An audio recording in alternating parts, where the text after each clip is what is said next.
maybe she, No. maybe she know how to. Because we are the only ones whose sole purpose is to protect your annuities or protect your earned benefits, whether you're an active federal employee, or I will refer to as AFE in the future, or a retiree. There are out there approximately 5.2 million prospects or eligible people to join NARF. We have less than 6% of those. What's wrong with the other 94%? Is it that they've never heard of us, which is one of the big problems we have? Is it that they say, well, NARF hasn't done anything for me lately? Okay, that would be probably people that have dropped their membership. Is it, why join? You're going to represent me anyway. Whatever benefit you get, I'm going to get. Sounds like almost a union. You know, when people join a union and union has to represent everybody, well, we represent everybody. But there's got to be a reason. And, you know, don't give me this hogwash about the dues are too high. My gosh, $40 or $50 dues are cheap. Really, they're cheap for what you get. We have 6 lobbyists that work Capitol Hill, and they're there, some of them, every day of the week, working with the senators, the representatives, and or their staff. So, can't be money. I really personally don't believe it's money. So it's got to be something else why people won't join us. I know that when our dues were raised $11 a couple of years ago, a number of members dropped their membership, and they used that as a reason. I don't believe it. I don't believe that less than $1 a month increase is going to make somebody drop their membership. We are, like, as you all know, an insurance policy. You have insurance on your life, you have insurance on your car, you have insurance on your house, you have all kinds of different insurances. Well, this is like an insurance on your annuity. What is more important than protecting that annuity? What you have earned, the things that you have done that, you know, now you should reap the rewards from your service in the government and for everything that you paid in. I know we have different reports, like the Cato report, that indicate that, yeah, government workers make 22% more than everybody else, and their benefits are better. But then you go and you look at the government reports that have come out. And there's a couple of them from a couple different departments that'll show that the government worker, if you compare apples to apples, and you don't compare some engineer to somebody that works at McDonald's, if you compare the two jobs, the government workers are more educated, the government workers are more dedicated, they devoted 20, 30, 40, 50 years to the government, and a lot of times at a sacrifice because maybe they had to move, and a lot of times at less pay than their counterparts in private industry, and they have paid for their annuities and their retirement in the trust funds and so forth. I think, as Judy Park would have said many, many years ago when she was around, that it's the envy factor. People are envious of our retirement benefits that we paid for, that we earned, and that we're entitled to. Congress, you know, in all their wisdom, have taken away some of the benefits that we're entitled to, such as the government pension offset, or the windfall elimination program, and, you know, some of the others. If you're an active federal employee, your wages now are frozen for 2 years, and they're looking to freeze them for 3 years, and so on and so forth. But why did they take them away?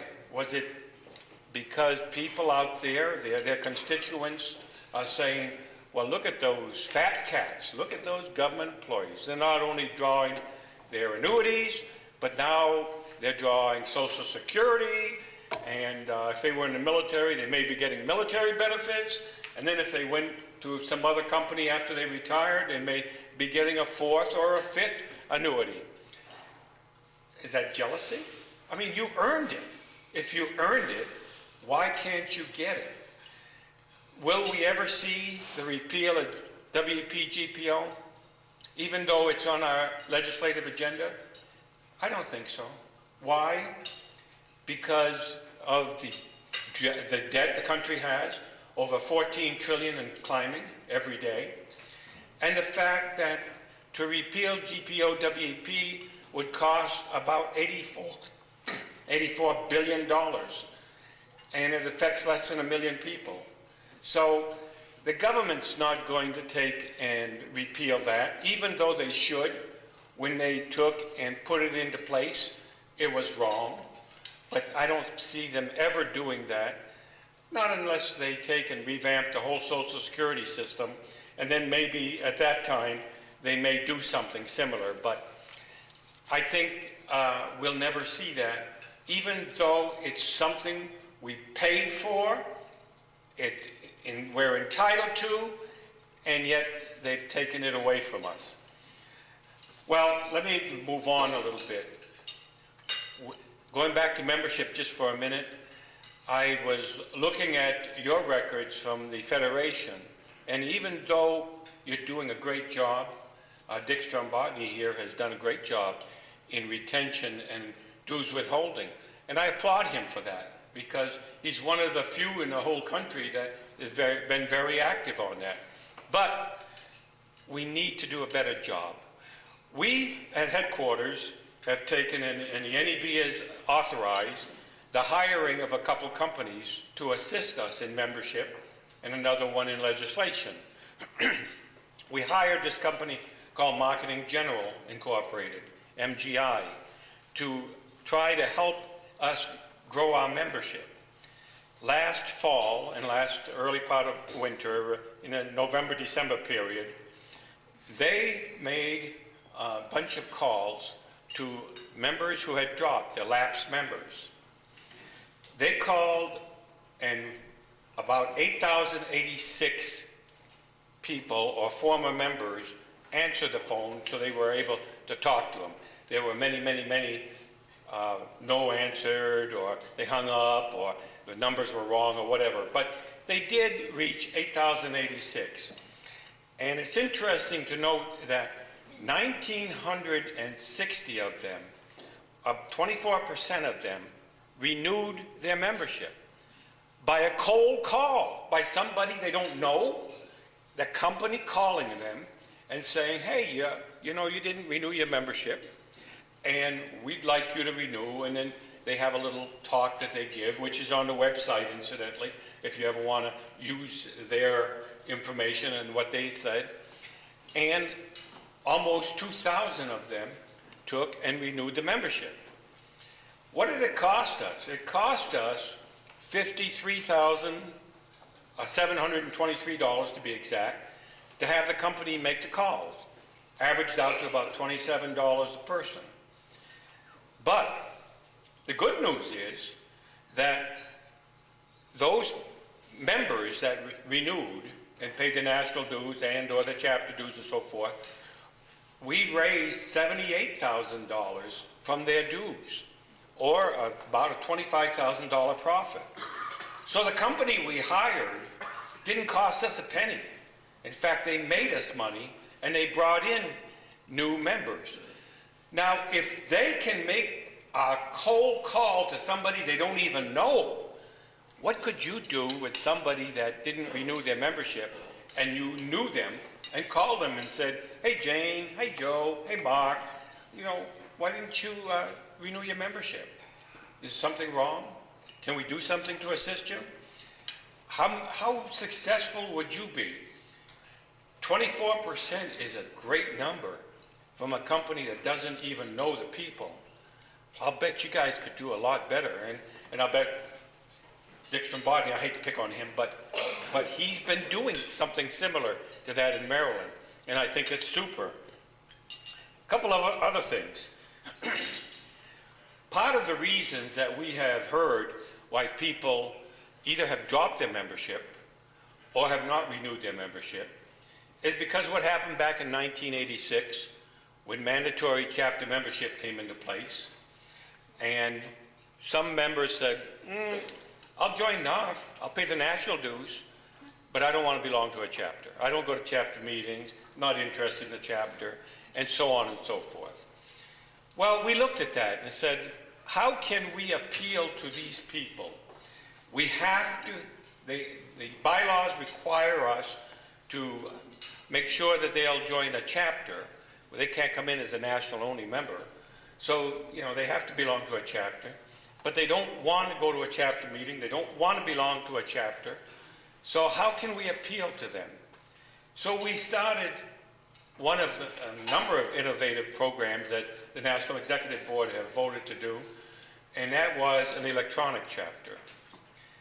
Now, my gosh, you talk about people not trusting anybody. They say, oh, you're going to steal all the chapter members away. They're going to go there because the electronic chapter doesn't charge chapter dues. They don't need to. Everything's done electronically.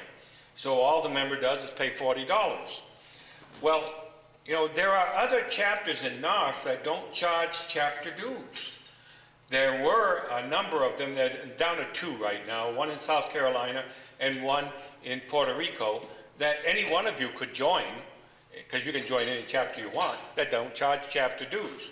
But the 2 ENARF, or electronic chapters, one in Florida that started up, and the one here, which is the national one at headquarters right now, those have been extremely beneficial, working, successful. They started off with 5 members in March of last year, which is what, about 12, 13 months, 13, 14 months, 15 months ago. And today, they have almost 3,900 members. It's like 3,872, I think the number was this morning when I left headquarters. That's 3,900 approximately members that wouldn't be members if we didn't have this electronic chapter.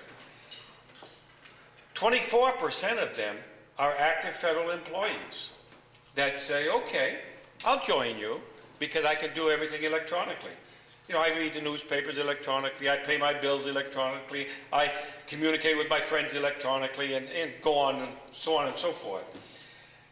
I know that you will hear people say, well, yeah, but a lot of chapter members, and you're stealing them because of the low dues, and they'll switch over. No, we had about 300 that switched over out of the 3,900. So it's not that they don't want to come to your chapter or belong to your chapter. Some of those were on the verge of dropping their membership anyway, and we offered them an alternative. Said, would you like to go to the ENARF chapter? The only paper product you'll get is the magazine. You will not get another paper product in the mail, other than maybe the fundraisers that we do use. And of course, anybody that doesn't want to participate in the fundraisers, all you have to do is tell us and we'll take your name off the list. So that's just another way for us to take and increase membership. And I'm sure we'll be looking at other innovative ideas as we go along. A couple other quick points, and then I'll let all the other people here get up and talk, because you probably want to hear them more than you want to hear me. But we have our technology department. We've been working very hard to give you real-time information. And before we had the NARF Information Technology Advisory Committee, not NIAC, and now it's been replaced by the Configuration Advisory Board, CAB, and every region has a representative. But now if you were trying to look at your chapter information, you can access it on the website, and it's up to date as of today, as of this hour. It's the same information that we have, you can have. And in the future, we will be expanding all of the things that you can access so that every information that you want as far as who hasn't renewed their dues, how long has it been, where do they live, any. Shalom, we continue the Passover Seder with reading of the second cup.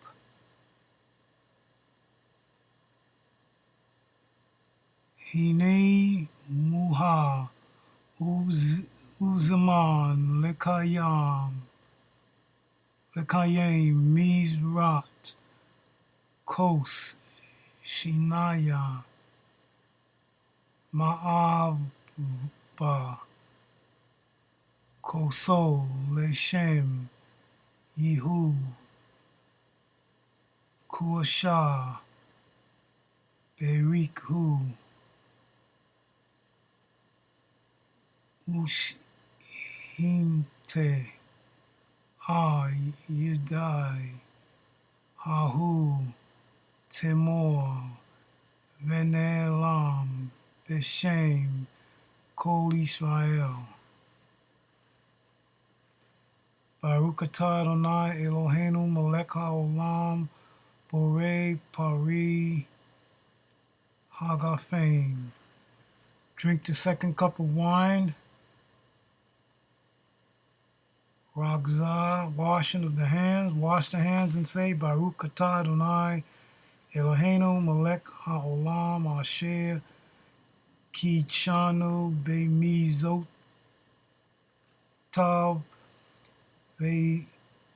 ve'zivanu al netilat yadayim.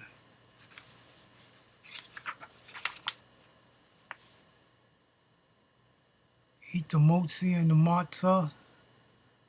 Say two blessings over motzi matzah.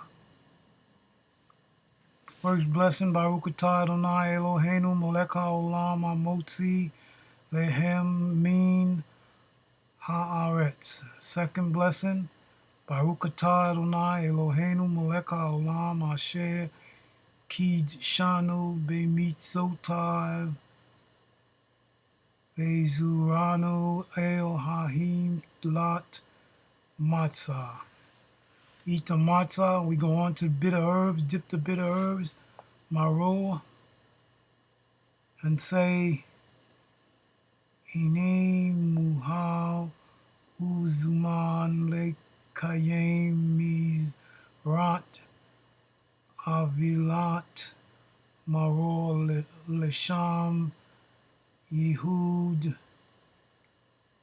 kucha berikhu Ushinte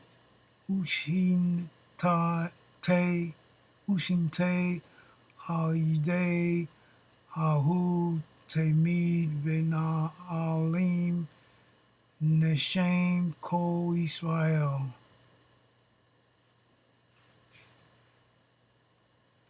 Eat a sandwich of bitter herbs and matzah and say, Seher Lamikdash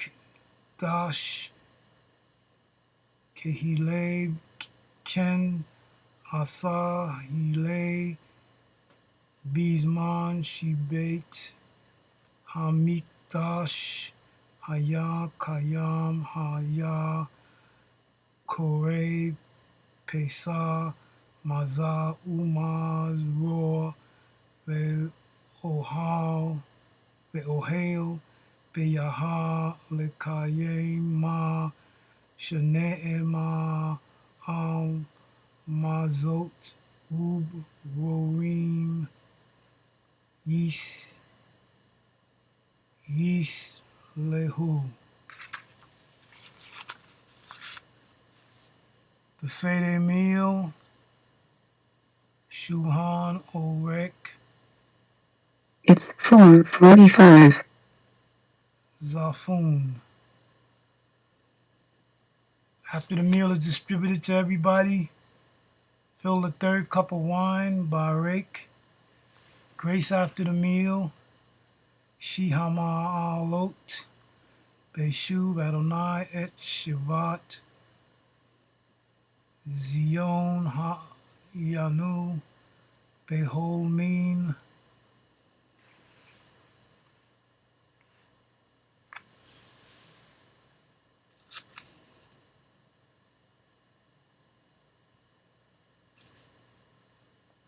Then I know in the conservative world they count women, so say the next grace for everybody at the table. When everybody's at the table, Hamizman, O'Hare, Rabo Tai, Barik, Hamsubin, Onim, Yehi Shem, Adonai, Mi, Barak, Ma'ata, Ve'ad, Olam.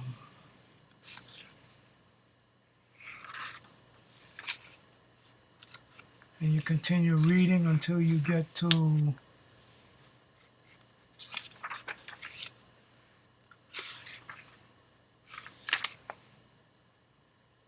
or rebuild Jerusalem, the holy city, soon in our days. Uvne Yish Yerushalayim Ir Hakodesh Bib Hera Beyamenu Baruch Atah Adonai Bonei Barahamav Ve'Yerushalayim. Amen.